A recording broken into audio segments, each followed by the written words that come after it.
Olá, queridos, a graça e a paz de nosso Senhor Jesus Cristo seja com todos vocês.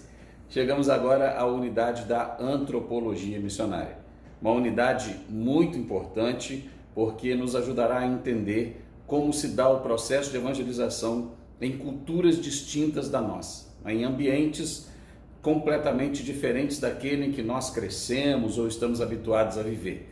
Esse é o trabalho da antropologia missionária, nos preparar para lidar com esses desafios. O trabalho do missionário por meio da antropologia missionária implica em conhecer a cultura onde ele vai trabalhar.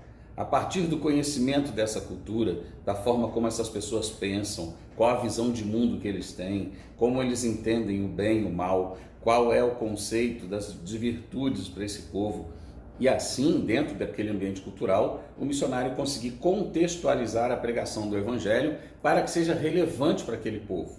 Um exemplo, o missionário Don Richardson chegou numa tribo e era uma tribo que praticava o canibalismo e ele foi para lá para pregar para essas pessoas. E ele conta uma história muito interessante porque esse povo o recebeu e não o devorou, né, o aceitou ali como alguém externo, algum estrangeiro, né, alguém de uma outra tribo na mente deles e alguém que tinha uma apresentação para fazer para eles. A apresentação de um Deus, de um novo Deus que eles ainda não conheciam. E Don Richardson, nesse contexto em que ele estava, ele começa a pregar para esse povo e todos estão atentos ouvindo a sua história e no decorrer da história em que ele vai contando como Jesus discipulou os 12 apóstolos, como ele foi preparando essas pessoas, os eventos que Jesus participou, os milagres que ele realizou, e ele vai contando e todos estão atentos, até que ele chega ao momento da traição de Jesus. E nesse momento, quando ele conta que Judas traiu Jesus, o povo, para quem ele está contando a história, vibra e faz uma festa, eles começam a bater seus instrumentos, a gritar e a agitar-se em comemoração, porque na mente deles, na cosmovisão deles, o Judas era um herói, porque aquele povo tinha a mentira como uma virtude, veja bem. Então, o que Don Richardson faz? Ele para a história e ele volta-se para a sua oca, né, para o lugar onde ele estava ficando, e ele vai se remoendo em relação àquilo, porque ele não entende como que aquele povo podia valorizar a mentira, sendo que em todas as culturas até onde ele conhecia, a mentira era considerada algo ruim.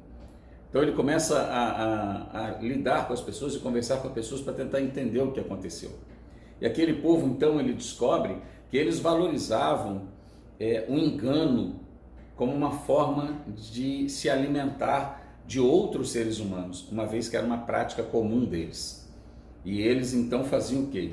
Eles saíam, conheciam pessoas de outras tribos e eles travavam uma relação de amizade com aquela pessoa, ajudavam a pessoa na caça, na pesca e faziam tudo o que eles podiam fazer para que aquela pessoa se sentisse à vontade com eles, ajudada por eles. E quando então a pessoa já estava plenamente cativada, fazia parte já do seu círculo de amizade, ele convidava essa pessoa para ir até a sua aldeia e ali então, na sua casa, participar de uma refeição com ele. E a pessoa aceitava, porque o considerava como amigo. E eles então iam para a casa desse indígena e ali dentro daquela casa, aquela pessoa era traiçoeiramente abatida. Ela recebia um golpe mortal e então eles comiam aquela pessoa, comiam o corpo daquela pessoa. E aquele que a enganou, que fez todo esse processo de contrair uma amizade, de travar uma relação de amizade, tudo, tinha o privilégio de comer o cérebro daquela pessoa que foi morta, porque eles acreditavam que ao comer o cérebro, eles adquiriam todas as virtudes, todo o conhecimento da outra pessoa. E por isso, então, eles tinham o engano como uma grande virtude. E Don Richardson entendeu isso e procurou saber como ele poderia pregar o evangelho para aquele povo, usando essa prática cultural deles. Então, Don Richardson soube de uma prática também que eles tinham entre eles, que era das alianças de paz. Quando eles estavam em guerras com outros povos e eles então se propunham a fazer a paz, o rei da tribo deles se encontrava com o rei da outra tribo e eles trocavam filhos né, nenhum método contraceptivo, então as mulheres engravidavam muito rapidamente, né, era um para fora, um para dentro, assim com os bebês, então tinham muitos filhos, e aí os dois reis, eles faziam um acordo de paz dessa maneira. Ele dava o seu filhinho caçula, geralmente era um bebê de colo, e ele pegava o filhinho do outro rei como filho dele. E os dois então criariam o filho do outro como sendo seu filho. E aquelas duas crianças eram um símbolo da paz entre aqueles dois povos. E elas eram chamadas de totens da paz. Enquanto essas duas crianças estivessem vivas, a paz entre aqueles povos estava garantida. E matar essas crianças, assassiná-las, implicava em trazer sobre si uma severa condenação, porque elas eram intocáveis dentro da tribo onde elas foram viver. Ela tinha que ser bem tratada e bem cuidada. Então, se alguém cometesse algum crime contra essas crianças, ele deveria ser punido severamente. E Dom Richardson, então, entendeu isso e o Espírito Santo trouxe a ele um insight. Qual foi o insight? Qual foi a iluminação do Espírito Santo para Dom Richardson? Ele apresentou Jesus como totem da paz. Dom Richardson foi, então, novamente pregar para aquele povo, reuniu todos, ele retomou a história, e aí na história ele conta que Jesus era o totem da paz, porque os homens estavam em guerra com Deus por causa do pecado, em inimizade contra Deus por causa do pecado, e Deus então propôs uma aliança de paz, e ele deu seu filho como totem da paz. E aí Judas traiu o totem da paz, condenou o totem da paz à morte. Então aquela tribo pôde saber que Judas na verdade não era o herói, mas o vilão daquela história, né? Aquele que traiu o emissário da paz e o levou à morte. E aí então ele continua a contar a história, ele diz que o Deus Todo-Poderoso que enviou o totem da paz trouxe ele de volta à vida, trouxe ele de novo à vida depois da morte, ressurreto após o terceiro dia, para que a paz fosse mantida, e ele vive para sempre, de maneira que a paz entre os homens e Deus é eterna, é permanente para aqueles que se propõem a entrar numa aliança de paz com o Deus eterno.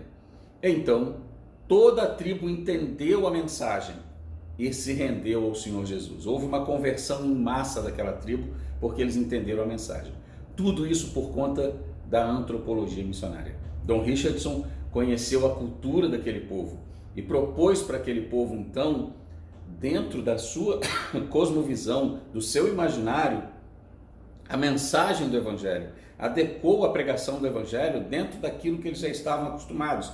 E era assim também que Jesus fazia. Jesus, ele pregava de acordo com a mentalidade do povo. Ele vem falar sobre o seu reino, ele conta uma parábola de 10 virgens, ele conta uma parábola de um semeador, ele fala daquilo que o povo estava acostumado. O antropólogo é o servo de Deus que se ocupa desse tipo de estudo. E todo missionário deve se preocupar em ter subsídios antropológicos, conhecimento antropológico, para ele aplicar esse conhecimento quando estiver no campo e aplicar a pregação do Evangelho à realidade do povo a quem ele foi enviado. Em suma, a antropologia missionária cuida disso. Ela cuida de levar aos povos a mensagem de Jesus dentro da realidade daquele povo, porque em todas as culturas há algum elo que liga essas culturas a Deus, chamado também por Dom Richardson, em outro dos seus livros, o fator Melquisedeque, né? Por esse nome. Esse elo é o fator Melquisedeque, ou seja, todas as culturas têm alguma coisa que liga elas ao Deus eterno, e o trabalho do missionário é encontrar qual é o elemento dentro dessa cultura que liga esse povo ao Deus eterno, e assim a partir dali começar a pregar o Evangelho. Bom, em suma, a antropologia missionária, de uma maneira assim bem branda, bem superficial, se ocupa desse tipo de trabalho, de se adequar à realidade do povo a quem foi enviado, de se vestir como eles se vestem, falar como eles falam, comer como o que eles comem, comer o que eles comem e lidar com eles dentro da sua realidade, para que eles te aceitem como um igual. Não impor o que você pensa a eles, mas aprender com eles a viver junto da realidade que eles sempre viveram e a partir dessa realidade trazer o Evangelho. Nós não vamos a outros povos Nós não vamos a outras culturas para levar a nossa cultura. Isso é um gesto de arrogância e não de humildade. Mas nós vamos a eles para aprender a cultura deles, viver do jeito deles e a partir daquele contexto trazer o evangelho de acordo com a realidade que eles vivem. Sem mudar a mensagem do evangelho. Não é mudar a mensagem do evangelho, mas é mostrar, porque o evangelho é para todos os povos e é exatamente isso, mostrar como o evangelho se aplica em qualquer cultura e em qualquer contexto. Não há necessidade de engessar ou de padronizar todas as culturas do mundo. O evangelho se aplica em qualquer cultura, em qualquer contexto, porque o evangelho é eterno, o evangelho é imortal e o evangelho é transcultural. Então, a nós cabe essa sabedoria que vem do Espírito Santo, juntamente com o conhecimento que o Senhor nos deu capacidade de adquirir.